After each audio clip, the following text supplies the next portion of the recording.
say the word. Yes? Oh. Welcome, everybody.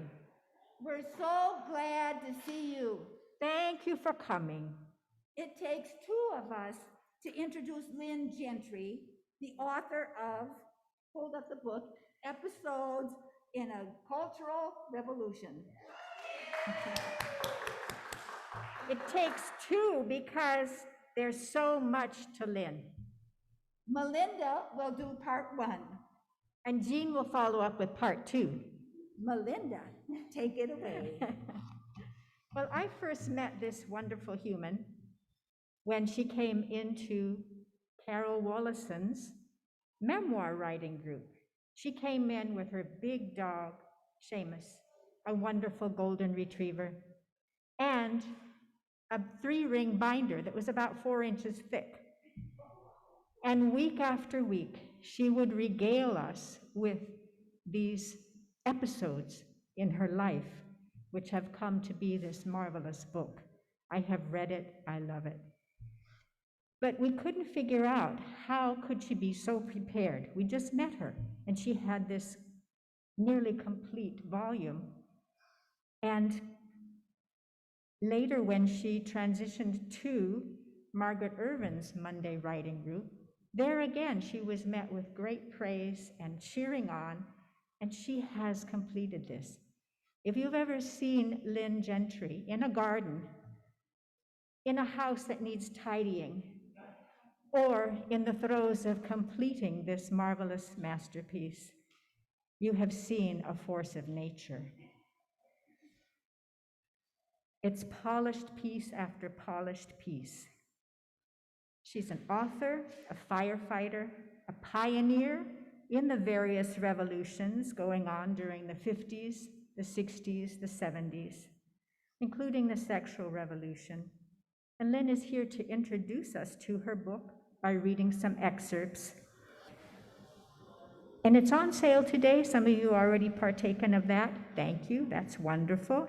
And she will autograph it for you right here today. But before that, here's Jean Gregory with even more about Lin. I'm delighted to introduce my friend Lin Gentry, a relative newcomer to MPC. I know her through choir and our writers group, both of which she joined upon becoming a member of our church. Lin is a phenomenon of her own accord, sure to add excitement to any gathering. It seems that the more you get to know her, the more there is to get to know. She graduated from high school at age 16, going on to college at that tender age. She climbed a 50-foot pole at age 2, perhaps a portent of her eventually becoming Oakland's first woman firefighter. She's been a bodybuilder, a gardener, a postal employee, a meter maid, even a law student in her restless pursuit of herself. But the thing you have to know to explain her wild exuberance, her bold rebellion, her fearless embracing of adventure is a little bit of family history. Both her parents are California natives, and both graduated from Berkeley High School. Lin was born in Oakland, raised in Walnut Creek, and currently lives here in Oakland. I once saw a cartoon in a New Yorker magazine depicting a middle-aged couple driving their car past a sign stating, "Leaving California, resume normal behavior." Well, like I said, Lin was born, raised, and continues to live in California, so she never had to resume normal behavior. She probably doesn't even know what that is. You'll see what I mean when you read her book, Episodes in a Cultural Revolution. She's now going to read some of those episodes to you. So I warn you, fasten your seatbelts. You're in for a rollicking good time.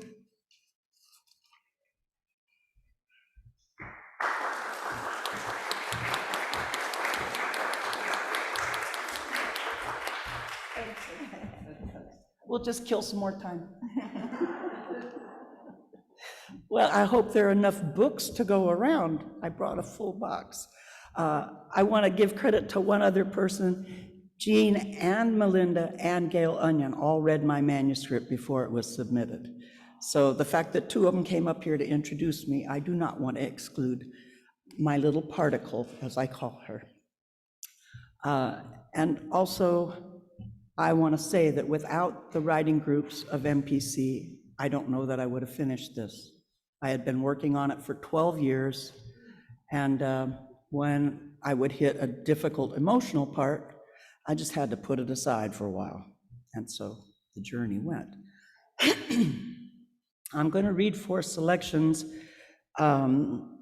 pretty chronologically, one from the 50s or late 40s, since I was 2, I'm not that young, and one from the 60s, mid-60s and late 60s, and then one from the 80s, I think.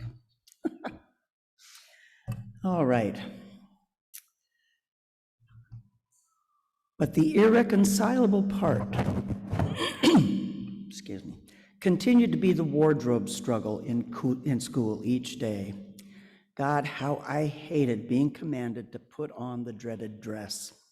It was contrary to everything I was about in my mind. On the home front, all my peers and playmates were the neighborhood boys. The girls wanted to do stupid things like dress up dolls and play house. When I got home from school each day, it was like a scene from Superman, another favorite TV hero, stepping into a phone booth and ripping off his street clothes to assume his accustomed identity. I couldn't wait to tear off that dress and get back in my jeans. Everything about the school outfit made a liar out of me and my true identity as a boy. Every birthday until I sprouted breasts, my wish upon the candles was that I'd wake up in the morning and be male. Breasts pretty much ruined that dream, and I think at that point I liked my birthday just a little bit less. I remember a babysitter we had, a mere neighbor girl who refused to take me along on an outing to go see the movie 20,000 Leagues Under the Sea. I held out, but so did she, and to this day, I've never seen the film. Who did she think she was to try and exert such parental controls? And ask anyone you know, or ask anyone, gonna do that again, and anyone you ask who knew me at the time would tell you that the very term parental controls was an oxymoron. There was very little in my life that had the stamp of parental direction. I'm going to keep doing this, I'm sorry. Ask Mrs. Murray, who twice busted me for my fascination with risky elevations. Lost my place. When I was just 2, she called in a panic to tell Mom I was atop my dad's 50-foot ham radio tower. The tale is legendary in the family mythology. Mother came out into the yard to retrieve me from the tower, and as she began to climb, she reports I growled out, "I can get down by myself." Next morning, when I ventured into the yard for a repeat of my aerial feat, the bottom rungs of the tower ladder had been removed by my dad to prevent any recurrence. I stormed into the house and demanded, summoning as much authority in my voice as possible at 2, "Who took my steps?" 6 years later, the very same nosy, well-meaning neighbor ratted me out again, this time for being atop a pile driver adjacent to the ongoing freeway construction. Same old story, only this time I was put on KP to do dishes for 6 months. But for the most part, I flew under the radar, disappearing for entire days until time to return to the supper table. If my father was traveling on business, which was a frequent occurrence, even that family ritual was barely observed.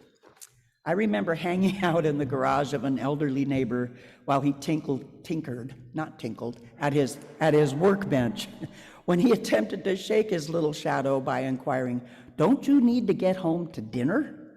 I informed him that when my dad was out of town, we didn't eat dinner.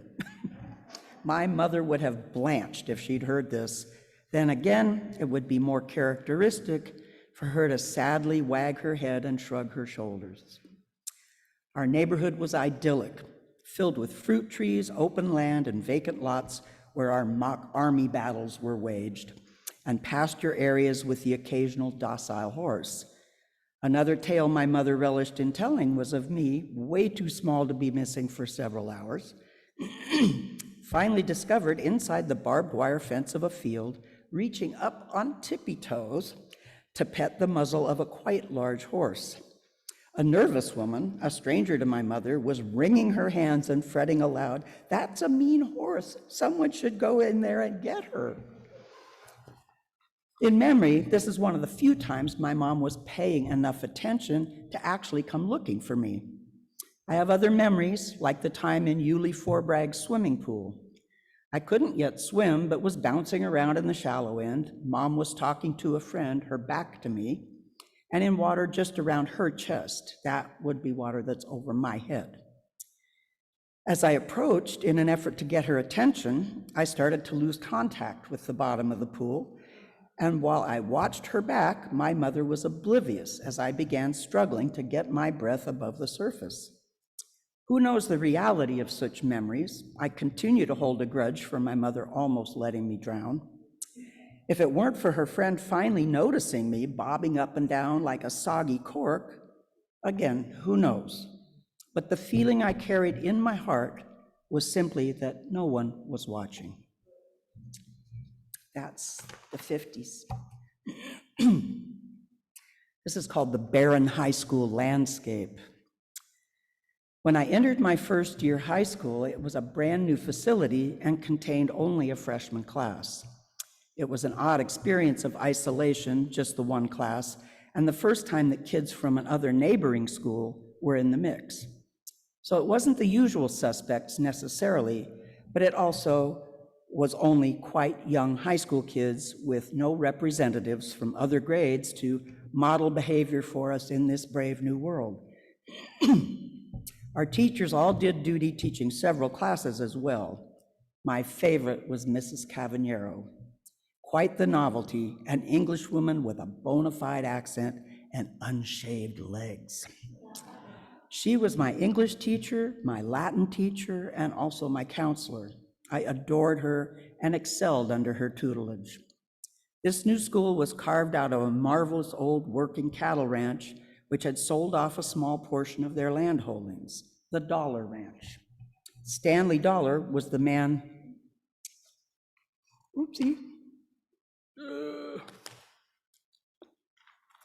Stanley Dollar was the man who owned the airplane I was once inadvertently locked in before our foggy departure for New York. This is what's now Rossmore, by the way, the Stanley Dollar Ranch. The best part of this pastoral setting were the cries of peacocks, which still roamed near the Dollar Ranch house. I vividly remember their calls while I couldn't wait for class to let out. The clear, piercing cries would stir me from nearly nodding off due to boredom. Skipping me in school had not solved the problem of making the unimaginative curriculum any more interesting. Nancy was here at that school, had a crush on Nancy, and so was Jimmy, her boyfriend. Still excluded, still on the outside, and now I was, for the first time, exposed to PE classes and the expectation of stripping down and showering among classmates. I was horrified. I was terribly body shy, and absolutely no one ever saw me with my clothes off. This took some concerted machinations with the gym towels to fake running through the shower area and getting to my clothes before anyone else was finished and returning to the dressing area. As under the social radar as I felt, I was mystified when someone taunted me with the name lesbian. I had to go into Mrs. Cavagneiro's empty classroom and look up the word in the dictionary. My gut wrenched as I read the definition and at the same time realized that it probably was apt. I was humiliated, afraid to go back out in the schoolyard. My wonderful teacher allowed me to hide out for a while and eat lunch in the deserted room for the next several days. My fantasies of Nancy took on a richer meaning. My entry into high school was but one minor segment in major changes for the family. My father was entering with gusto what I like to call his empire building phase. From the time I was 2, my dad had worked for himself. He was, though he blandly states that many others can claim the same distinction, one among many inventors of television. We bought our first set, he tells me, when the family moved to Delhambre Circle, which was just before I was born. The TV's place of prominence was in the garage, still some way from becoming a household fixture. We purchased our first Westinghouse 10-inch television with its little round screen in 1946, and all the neighbors would come over on Saturday night to sit in the garage and watch the Milton Berle show. I'm in the right generation here. But moving to Acalanes High brought an enormous cultural shift. Upperclassmen, school traditions, athletic teams, and even a large number of students around whom I felt uncomfortable. My isolation deepened. Instead of my adored Mrs. Cavagnero, I now had a real bear of a Latin teacher, Mrs. Ochoa. She was considered by the students to be one of the harshest possible personalities teaching one of the most difficult subjects. It appeared that my sophomore laziness in Latin was about to be exposed. My studies had fallen behind in the old school, but now the grades caught up to reality and began to reflect my lack of diligence. I'll never forget a lecture from my dad when my report card revealed I was earning a D grade from Mrs. Ochoa. It has stuck with me throughout the years, and trying to explain my poor marks by a declaration that I was afraid of the tyrannical Latin teacher, he wasn't buying it. He growled, "You're not afraid of her. You're just like me, and I'm not afraid of anybody." My fear was genuine, but my father's assumption was nothing short of suffocating. I held that notion close to my heart for decades. I hadn't the right to be afraid in the world. It was my legacy to charge through life fearlessly. The Latin grades barely improved after the lecture, but I was graced with a couple of wonderful literature teachers, eventually fueling a desire to major in the topic once away at college. Physical education continued to pose a nightmare of sports, for which I was uncoordinated, and shower room scenes filled with dread. That's that. Later on, after I had been through 2.5 years at Chico State, I dropped out of school because Chico was so boring, and my homies in Berkeley were doing a very clever scam of going to Cal, flunking out, going to it's not a school anymore, but to Oakland City College on Old Grove Street, making up the grades, getting back to Cal, and all the while being supported by their parents. I thought, this looks pretty good. So when I approached my parents and said, I want to go back to school, they said, well, you can go anywhere in the world, just get out of the Bay Area. Made me feel real wanted. It was ostensibly to get me away from drugs. So what I chose to do was go to Mexico, where there are plenty of drugs. So this is my first night in Mexico City before the friend who told me about the university had joined me. So an enormous boulevard runs the length of La Ciudad, called El Paso de la Reforma, or the Reforma for short. Not far from our abode was the portion of the Reforma where the enormous monument to Mexican independence was erected by dictator Porfirio Diaz, El Angel, or the Angel of Independence. It's a stunning golden angel sitting atop a column that is 36 meters high. It was an impressive sight, standing there in all her glory in a glorieta, or roundabout, amidst 5 lanes of honking, streaming, anarchic traffic. The base, with its carved statues of various heroes of the independence and noble inscriptions, seemed like a perfect spot to sit down on the steps and light up my joint. I remember it as a brilliant evening, here in a part of this foreign land utterly new to me. No Baja this. La Ciudad sits high atop a plateau at 2,240 meters, or 7,349 feet above sea level. It shimmered with light and bustling activity, and I'm sure the altitude contributed to the heady feeling of being on such a grand adventure. Of course, the higher I got, the grander the adventure seemed. I didn't even feel the need to finish my smoke, but put away half for later enjoyment. From El Angel, I began to roam the Reforma, watching the pedestrians, particularly interested in the way the men of this culture ogled foreign güeras, or fair-skinned women, while openly fondling themselves via their trouser pockets. The women were a flavor of submissive that was entirely unfamiliar. Economic distinctions were obvious, with the indios wearing more traditional dress, and obviously the class who lived and worked at the behest of those in more modern garb. It was probably the first stark juxtaposition of classes I'd ever noticed, even more obvious to me than the fact that a woman once cleaned our home who dressed and looked different from us. In my mildly euphoric state, I continued down the Reforma until I came upon a large building that was the obvious destination of a large number of folks and saw the sign that announced the highlight matches that evening. Cool. I had no idea what such a match might look like. Other than a vague impression from movies, I knew it was a sporting competition and it sounded like fun. Paying a nominal admission fee, I entered the building.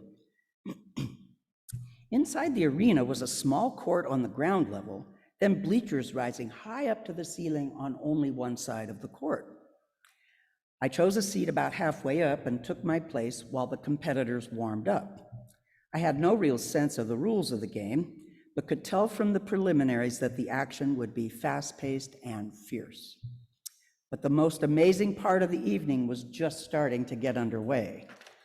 A couple of men worked a catwalk at the bottom of the bleachers, about 10 feet above the playing surface. Each man had an apron about his waist with what looked to be a collection of tennis balls within the pockets. Then things really started to heat up. Moving my attention from the players to the men with the tennis balls, I realized that this was the way spectators were placing bets on the game. Someone would raise their hand, one of the catwalk guys would put some paper chit into a slit in the tennis ball, and then throw it up to the man wishing to place a bet. In turn, the bettor removed the chit, placed currency in its stead, throwing the ball back to the betting agent. That might sound straightforward for one transaction, but now imagine two men working the catwalk at the same time, then multiply this vision with a speed factor, like stockbrokers calling out bets on the floor of the New York Stock Exchange. It was complete pandemonium to my pot-addled brain. I was fascinated, at least when I wasn't ducking, imagining that every ball flying overhead was about to hit me. I never did quite get the gist of the game, but eventually made my way back to the pension and the Flores family. My first evening in La Ciudad had felt like quite the adventure.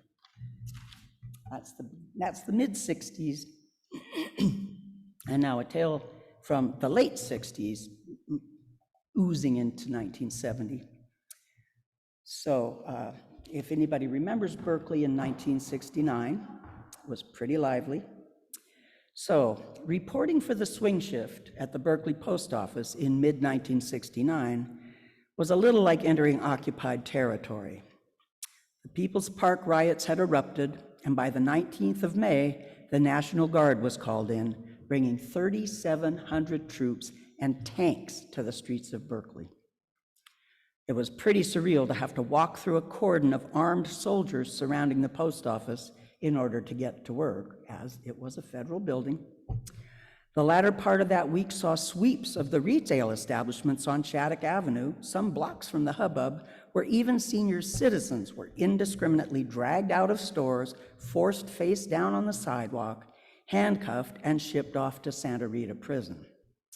The community was in an uproar, and the armed presence was psychologically stretching folks to the point of snapping. Under Reagan's rule, the boot heel of repression was still firmly on the neck of my generation. It was getting clearer by the minute that we weren't going to be good kids and behave. The post office bustled with activism and diversity, interracial relationships, long-haired, underachieving hippies with Phi Beta Kappa keys, a motley crew, but I felt at home there. Once through the soldiers, we enjoyed a sort of sanctuary inside the post office, sharing a united sentiment of dissent toward the Vietnam War and national politics, as well as the broadest spectrum of cohorts in my experience: socialists, red diaper babies, revolutionaries, do-gooders, and outlaws. Martha Stoddard cased mail just down the row from me and didn't seem to fit in any of those categories. For one thing, I had heard she played the cello. I lost my place. And she wore skirts and dresses. She had caught my attention, and my daily amusement became endless furtive glances and stolen opportunities to engage in frivolous conversation with her. Oh, she was so bright. That almost turned me on more than her shapely legs peeking out from under the skirt made of some exotic Guatemalan fabric. As she leaned her head forward to read more closely the address on an envelope, her little half glasses would slide down the bridge of her nose, and deftly, unconsciously, her index finger would dart up to meet them, returning them to their proper place. Her profile had a patrician aspect and moved me to want to photograph her. I fantasized of picnics in the Berkeley Hills where I might capture her likeness among our tall grasses and grand eucalyptus trees, catching some of the splendid light that the expanse of the bay seemed to impart on everything. Though her hair was short, there was a most demure quality to its styling, little short curls that framed her face, and a pesky wisp that continually escaped captivity to the middle of her forehead. Martha, have you seen the latest Bergman film? Cleverly, I shall engage her intellect. I thought, not yet, but I'm hoping to. Grand, perhaps she would consent to a film with me. But courage for the next step, the actual move into an invitation, eluded me for the moment. Head bowed, back to casing mail. When I first noticed Terry, she was sitting just to the other side of Martha at the cases, and she too was trying to engage my inamorata in conversation. This, I thought, could be problematic. Terry was fresh, bold, and just 19 years old, I came to discover. Tall and lanky, when she crossed the mailroom floor, there was a rolling bounce to her step, and her gangly arms swung freely at her sides. Her quick, easy smile curled up the corners of her mouth, and she possessed impossibly deep dimples under her rosy Swedish cheeks, dimples that tripled in depth when she broke into a free-falling laugh. Blonde hair, cropped close and careless, stuck out at all angles from her skull, as if she'd just rolled out of bed after some playfully vigorous lovemaking in a pile of straw. She exuded cocky confidence and a teenager's assurance that she has seen everything and knows it all. Hey, how you doing? It could have been either of us, but I was doing the asking. She peered across Martha's bow and gave me a nod of recognition. Cool, how's with you? Anything to interject myself into the conversation she had been having with Martha. Other than my guarded pangs of jealousy regarding Martha, I liked this kid. Like me, she had a tomboyish aspect, an androgyny that found its home in blue jeans and flannel shirts, cowboy boots, and colorful language. A mere handful of us in the post office were lesbians, and we could have all passed as clones of one another, but for the variation here and there of the length of our hair. Mine was baby fine and chestnut brown, shiny, and halfway down my back. I would tie it in a ponytail to satisfy postal safety requirements with a thick government-issue rubber band. And did I mention how terribly shiny it was? I was quite proud of my hair back then. Terry was clearly one of us, and I vowed to find opportunities to know her better. One afternoon, a chance came to work a shift at the parcel post facility where I had seen she was being detailed for the day, and I jumped at the change of scene and a chance to know Terry better.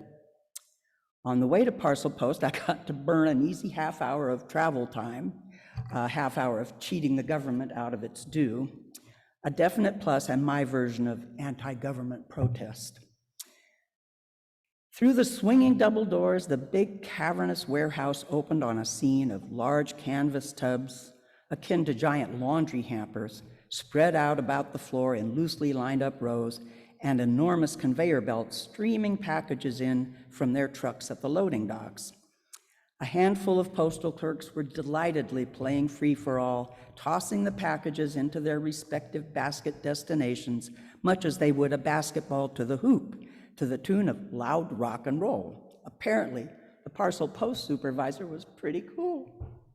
Terry was already there and clocked in. I went to the time clock, punched my card, scoped out the floor, and found where I could work myself into a position next to her. Hey, watch this. She had noticed me sidle up next to her spot and was welcoming and engaging. I watched as she took up a large, flat parcel in her long fingers. On it was marked, "Photos, do not bend." She shot me a sly grin as she turned the envelope to share its message, like a magician's flourish to assure the audience that there are no hidden rabbits or trapdoors, a gesture that said, "Behold." Then she folded the manila envelope in half, secured it with a rubber band, writing on its exposed face, "Oh, yes, they do." Truly a badass. Though I was a little horrified at her boldness, the rebel in me won out. I like this kid. She tossed the parcel to its destination tub, shot an electric smile my way, and winked as naturally as if she'd just drawn a breath. What a tremendous flirt she was. "I see you checking Martha out pretty seriously," she invited. "Having any luck with that?" "Nah. Fun as it is to entertain the notion, someone told me she's dating Art Levine, the union rep guy. But if I had a shot at her, I bet I could turn her to women." So full of myself, but the reality was that every woman I'd been with so far was one that I had brought out. My version of public service. I reflected as I flashed a smile right back at her. "Want to get loaded at lunch?" She slid a joint partway out of her shirt pocket as evidence of her earnestness. "Sure, count me in." I appreciated the unself-consciousness of the exchange in contrast to how awkward I felt trying to chat up a girl like Martha. Lunchtime found us out back at the edge of the loading dock, reclined on a pile of empty canvas mail pouches. "When did you get hired? I haven't seen you around before this last week or two." "I'm a temp," she offered, "limited duration appointment or some such." "That's okay. I'm just looking for a couple of months' work and then hope to go back home to Washington State." By the time we finished the joint and wolfed down the bag lunches we'd each brought, we were laughing hysterically about who knows what. She was easy and fun and had a pretty quick mind, which I appreciated. I could feel we both hated to let the moment go when it was time to go back indoors to work.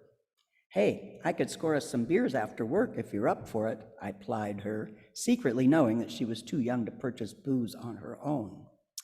I was the seriously older woman here, all of 23. "Sounds good to me. When we get inside, I'll write down my address for you." The rest of the shift glided quickly through the evening. We wouldn't get off work until 11, but by then I was armed with Terry's address, which was a house in Oakland she shared with a roommate and the roommate's boyfriend. Beginning a social call at close to midnight held untold potential for an excuse to spend the night with her. If you want to hear the rest of that scene, it's in the book. And I believe that's all I'm reading today, yes? Okay, I have more, but it's for the next party. Thank you.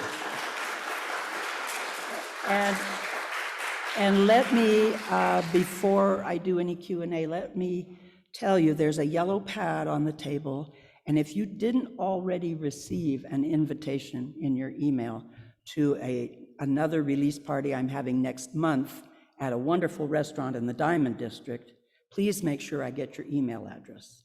I wasn't so diligent that I scoured Realm, and I know some people aren't on Realm. Can I answer any questions? There's stunned silence. Yes.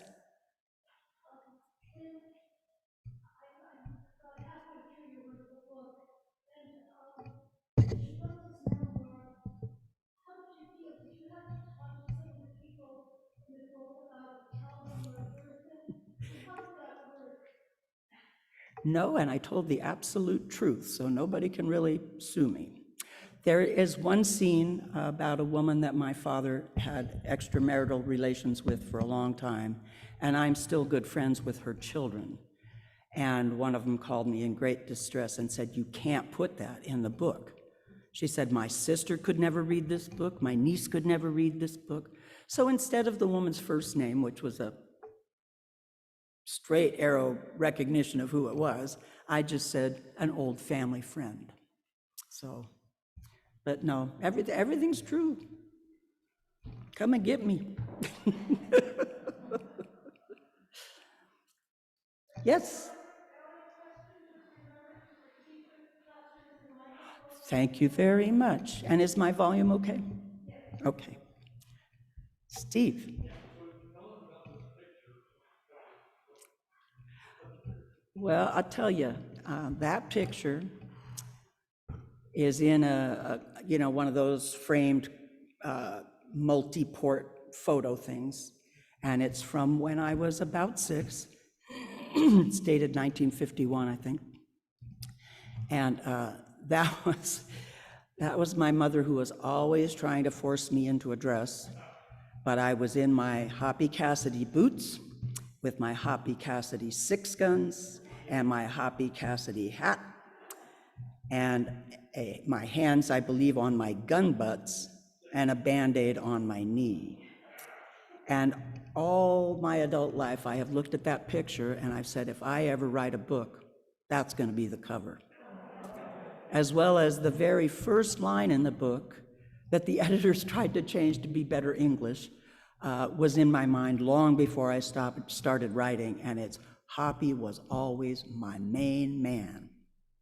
And they wanted to change it to "Hoppy always was my main man." And I finally said, no, that sentence is like in my DNA, that's essential to the book, that it be that way.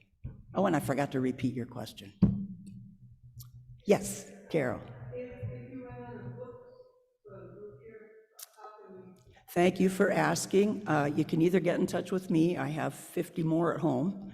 Also, it's available on Amazon, Barnes & Noble, Apple Books, Kindle, all the electronic things. It's not on audiobooks because I would have to pay for that out of pocket.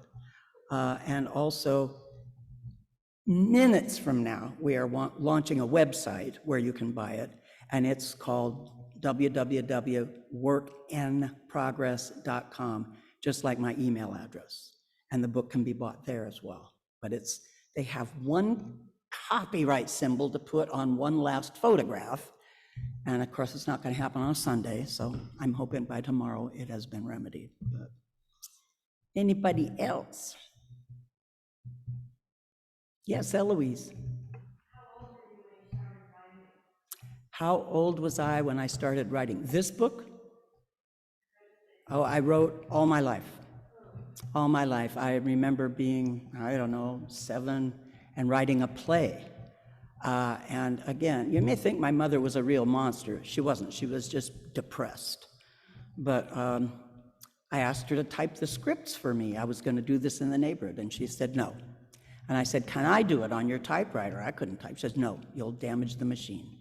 So I hand wrote, I don't know what it was, 4 scripts. I don't remember what it was about, and then I wrote a lot of letters to my parents, which surprised me. And it was a trove that my dad said after my mother passed, just before he was about to throw them out. "Do you want these? They're yours." And I was really interested to see that not only did I write so often, but that I freely said, "I love you," which after my interactions I don't want to go into right now with my father, I don't think I ever said that again. And then I was writing a lesbian western in 1969 when Terry and I moved to Washington, and called Terry Tall and Legs Latrine. I was Legs Latrine. And I had a discovery then that it just rolled out of me, and it was hilarious, and I made no effort to think about it being comical. And I had written 7 chapters with my Smith Corona, and then I went on a road trip and took it with me to work on longhand in a backpack when we got to Boulder, which part people in my group know about. And at that point, the backpack was stolen from our campground, and I lost those 7 chapters. And people said, "We'll start it again." And I had so little confidence that I thought, it'll never be as good, it'll never be as funny. I'm just gonna wait for some blackguard to show up with a movie of it, you know. But yeah, I've always written, but for the encouragement and the support of the writing groups here, I would have just kept not finishing things. You know, in terms of this book, some of the family stuff was really challenging to write about. And I'd talk about my father's bad behavior, and then I'd just put it aside for a couple of years. I was working on it in a writing group, I think in 2008, a lesbian writing group. And I had written this part about Terry Tall, you know, we winked, we smiled, and then we were partners and we left for Washington. And this was the kind of group where you bring copies of what you've written and people read them and critique them, and then the next meeting they would talk about it and you would get their comments. And somebody wrote, "Oh no, where's my sex scene?" Which is what comes right after spending the night at Terry Tall's house. And I was on my way to Maui, and I took my laptop with me, and I had so much fun. I had never written a sex scene before, and I actually remembered what people do. So, anybody else? I'll be selling books here until they run out. Again, I'd love to get your email addresses. And if Jean forgets or I forget, there are bookmarks there with the adorable cover on them to go in your newly purchased book. And thank you so much for your time and your attention. I appreciate it.